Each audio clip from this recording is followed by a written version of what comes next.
and we miss them a lot.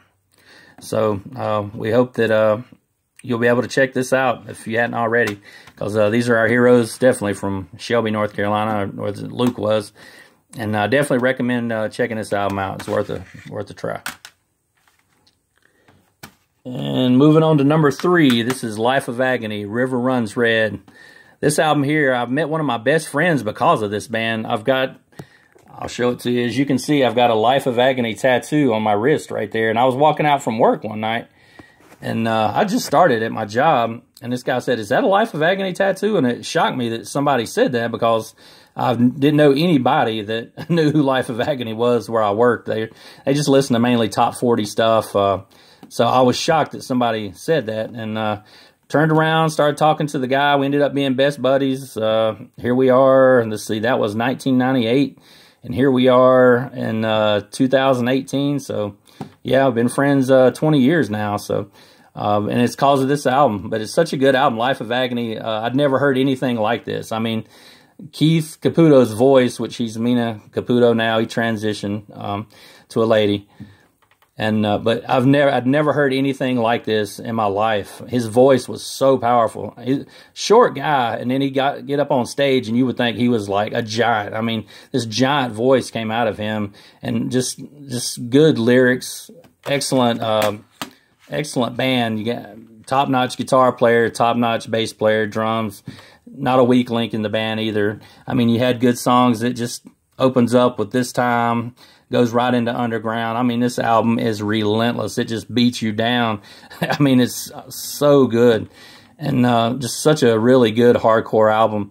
And really, at that time, all the New York hardcore bands, it's so different than any of that. With his voice, I mean, his voice is just so different than anything I'd ever heard. But great songwriting, and just all-around solid album. Really cool artwork in there. You got the cool hand. But this is my number 3 pick, Life of Agony, River Runs Red, released in 1993. And this is a must in any collection. I don't care what kind of music you listen to. You definitely got to listen to this album. And moving right along, this band holds a really special place in my heart. Faith No More, Angel Dust. I mean, they won me over with you know, the song Epic back in the day, and The Real Thing, that album. Of course, they warmed me up with that album, and I went back and listened to their catalog, the stuff that they did with Chuck, We Care a Lot, and all that good stuff. But this right here, I think, is one of their defining moments in their career. Is like, because I think everybody was thinking, well, they're going to fall on their face probably after The Real Thing, like you can't repeat success twice, but they did it with this album. I mean, Faith No More, Angel Dust is a solid album. It's every bit as solid as The Real Thing. I mean, in my opinion. And you got the cool artwork on the inside. You got some of my favorite songs. Land of Sunshine, great way to open the album. Caffeine, Midlife Crisis was the big track off of there.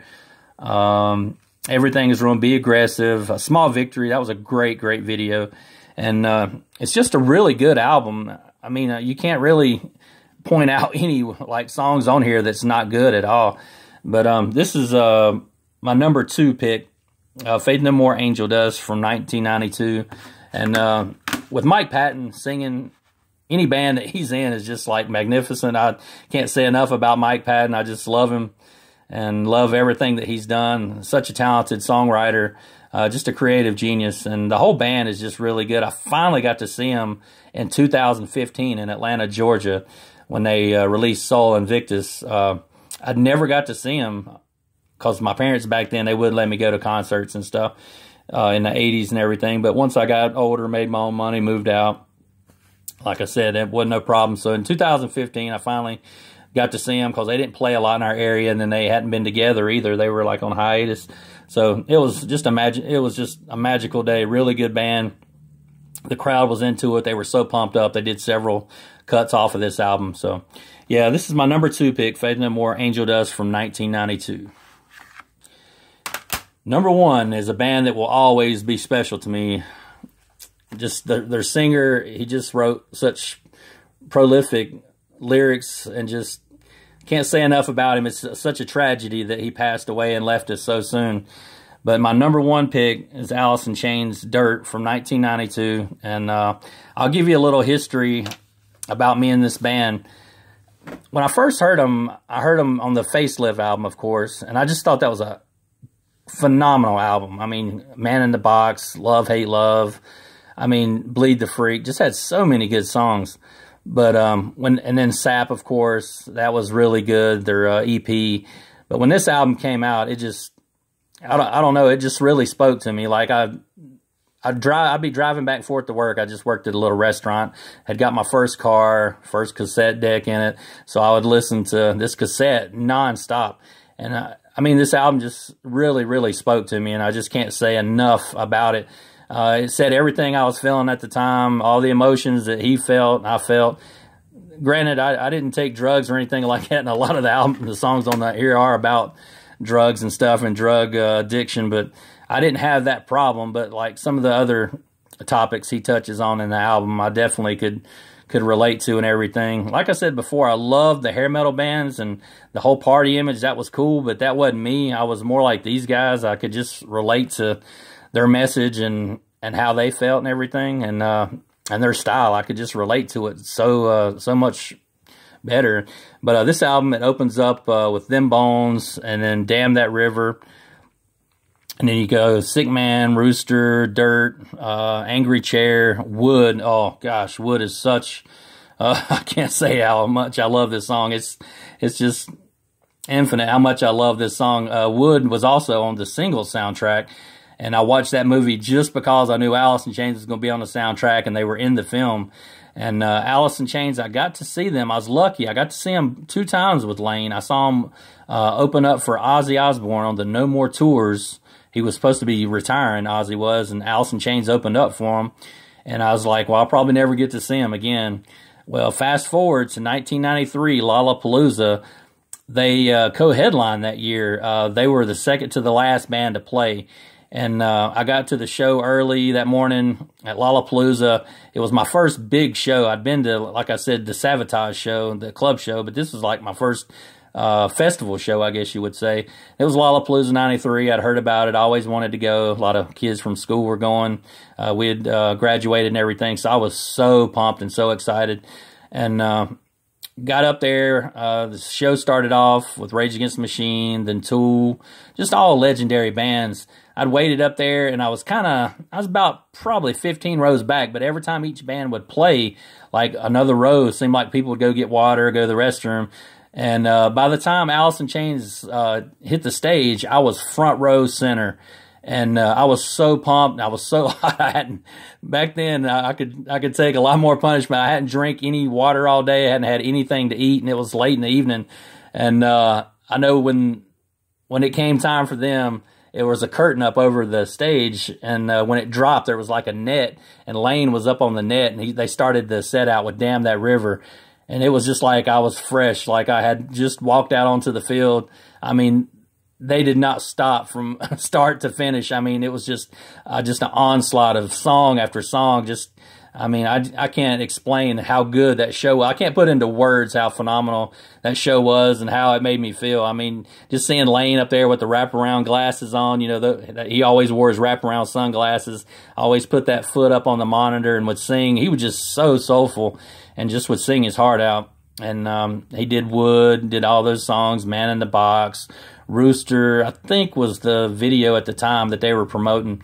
And I mean, it was just, I look back on it now and I was just like, that is definitely my favorite concert that I've ever been to was Lollapalooza 93, just seeing Allison Chains and all their glory like that. And Mike Starr was no longer in the band. Mike Inez had took over. I think Mike Inez was in the band when they were playing with Ozzy, I think. But I know Mike Starr had left by the time they played Lollapalooza 93, and I saw Mike Starr with them. And they were just so good. Man, just rest in peace, Lane Staley. I loved Allison Chains so much. My daughter, her middle name is Lane, and it's spelled the same way, L-A-Y-N-E. So that tells you how much that band means to me. This is my number one pick, Allison Chains' Dirt. Came out in 1992.